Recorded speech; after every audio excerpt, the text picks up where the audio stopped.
Hello students, welcome in the next lecture of subject Highway Engineering. In previous lecture, we had discussed how to calculate the super elevation of the roads. We have discussed the derivation of super elevation of the roads. The super elevation of road is calculated by formula E is equal to phi square divided by G into R, or E is equal to phi square divided by 127 into R. These two formulas are used for calculation of super elevation of the roads. Now, in today's lecture, we are going to discuss the next point, that is a minimum and maximum super elevation of the road. Now, see how to provide the maximum or minimum super elevation of the roads, or where we have to provide the maximum and minimum super elevation of the road. See, the first point is the super elevation is less than the value of camber of the road for the drainage purpose. This is the first point of maximum and minimum super elevation of the road. That is, the super elevation is always less than the value of camber of the road for the drainage purpose. To provide the drainage to the roads, the super elevation is less than the value of camber of the roads. Then the second point is, in case of the flat curves with large radius, the super elevation will be negligible, as the centrifugal force which will be developed will be very small. Under such condition, the normal camber may be retained also on the curve. Now see what is this point. When the curves are flat at that curves or at that roads, the super elevation with large radius is negligible. Means the super elevation with large radius are not provided on the flat curves, as the centrifugal force which will be developed at these roads is very small. Under such conditions, the normal camber may be retained also on the curves. That is, the when the curve is flat at that roads, where curve is flat, the super elevation of large radius are not be provided, and at that roads the centrifugal force developed is very small, and at that condition the normal camber may be retained also on the curve. This is the second condition of providing maximum or minimum super elevation. Then the third point is, but such practice will result into the negative super elevation on the outer half of the road. That is, when the curves are flat and the radius of super elevation is less, or the centrifugal force developed is very small, at that condition in practice the super elevation is negative on the outer half of the road. Now see the next point of providing maximum or minimum super elevation. But the centrifugal force combined with the negative super elevation will be less than the allowable friction coefficient. That is, when the centrifugal force is combined with the negative super elevation of the road, it will be less than the allowable friction coefficient. That is, the centrifugal force plus negative super elevation of road is equal to the less than the allowable friction coefficient of the roads. Now the next point is following table. This is a table which can be show the recommend radius of the horizontal curve beyond which normal cambered section may be maintained without provision of super elevation. That is, this table give the value of super elevation at the camber with the speed of the vehicle, or with the design speed of the vehicle. Now see, the design speed of vehicle is 20 kilometer per hour. Then we have the radius in meters of camber. These are the radius in meters of camber, that is a 4%, 3%, 2.5%, 2%, 1.7%. Then we have the design speed in kilometer per hour. Then we have the radius of horizontal curves. Now see, we have the design speed 20 kilometers per hour. Then radius in meters of camber is 4%. Then the value of horizontal curve of super elevation is 50. Then the design speed is 20. Then the camber radius of camber is 3%. Then value is 60. In this table we have all values of the horizontal curve and the value of the cambers and the design speed up to 100 kilometer per hour. Then the radius of camber up to 4% to 1.7%. Then these all have the values of horizontal curves and the provision of super elevation which can be provided on the horizontal curves. See this table and remember the values in this table. Just see and remember the values of this table.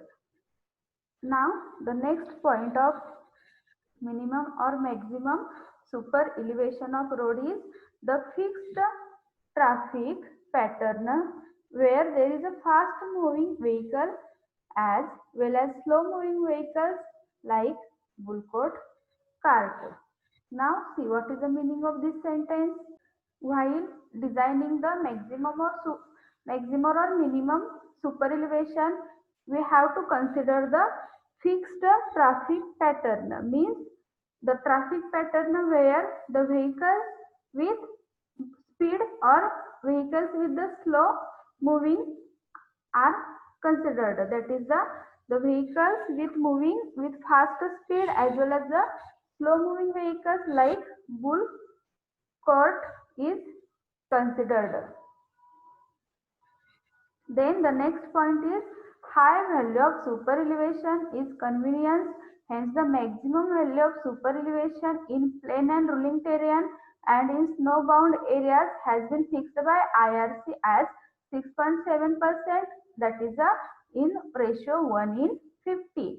That is the high value of super elevation is convenience. That is, it is a good to provide the high value of super elevation. Hence the maximum value of super elevation in the plain areas or the rolling terrain areas or in the snowbound areas is fixed by Indian Road Congress. It is a 6.7%. That is in ratio 1 in 50 or in slope 1 in 50. Then the next point is, however, for hill roads not bounded by snow, a maximum limit of super elevation is up to 10%. That is 1 in 10 has been recommended by the IRC values. That is the area where roads are not hill bounded or there is no snowfall area. Then the maximum value of super elevation is provided by IRC is 10%. That is a 1 in 10 slope. Now see, next point is, thus the maximum allowable value of E plus F works out is equal to 0.067 plus 0.50 is equal to 0.270. Now see, we have see this value 0.270 in the formula. See, this value is comes from this. The maximum allowable value is E plus F. Then we have to consider the value of E is equal to 0.067. That is, this value is given by the IRC. It is a 6.7% means it is a 0.067 plus the coefficient of friction is 0.50 and the total is 0.270. Hope you all get how we have calculated this value. Then the next point is, from this the minimum value of radius are given to the curve when the speed is known can be obtained. That is, from these all values we have calculated the value of radius, that is r, is equal to E plus F is equal to V square divided by 127 r. Hence the value of E plus F is 0.270 is equal to the V square divided by 127 r. Then after calculation the value of r is equal to 0.036 into V square. The value of r, that is the radius of given curve, is r is equal to 0.036 into V square. Hope you all get these points of providing the maximum and minimum super elevation.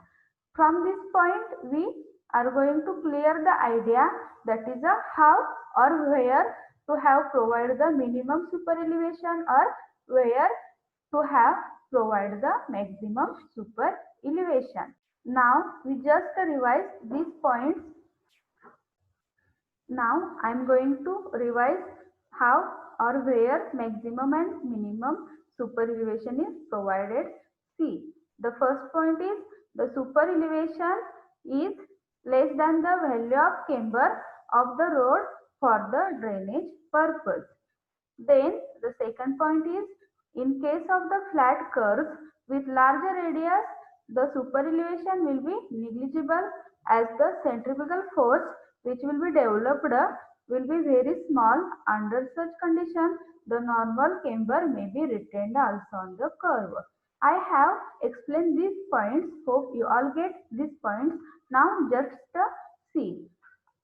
Then the second point is, then the third point is, but such practice, that is the practice is given in second point, will result into the negative super elevation on the outer half of the road. Then the next point is, but the centrifugal force combined with negative super elevation will be less than the allowable friction coefficient. Then the next point is, following table shows the recommended radius of the horizontal curve beyond which normal cambered section may be maintained without the provision of super elevation. This table shows the value of the radius of camber and the value of the horizontal curve with provision of super elevation and the design speed in kilometer per hour. Then the next point is the fixed traffic pattern where there is a fast moving vehicle as well as the slow moving vehicle like bullock cart. Then the next point is high value of super elevation is convenience, hence the maximum value of super elevation in plain and rolling terrain and in slope bound area has been fixed by Indian Road Congress as 6.7%, that is in slope 1 in 50. Then the next point is, however, for hilly roads not bounded by snow, a maximum limit of super elevation is up to 10%, that is in slope 1 in 10 has been recommended by the IRC. Then the next point is, thus the maximum allowable value of E plus F worked out is 0.067 plus 0.50 is equal to 0.270. I had given the explanation of these values. Hope you all get these values. Then the last point is, from this the minimum values of r of or the minimum values of radius are given to the curve when the speed is known can be obtained by formula E plus F is equal to V square divided by 127 r, or is equal to 0.270 is equal to V square divided by 127 into r, and by calculation r is equal to 0.0336 into V square. Hope you all get these points of maximum and minimum super elevation of the roads. I had revised these points. Just remember these points and the concept of this minimum and maximum super elevation of the roads. Now, in next lecture, we are going to see how to provide the minimum or maximum super elevation of the road, or the methods of providing minimum or maximum super elevation of the roads. Now, just remember these points of the the points which can be considered while providing minimum and maximum super elevation of the roads. Hope you all get these all points. Thank you.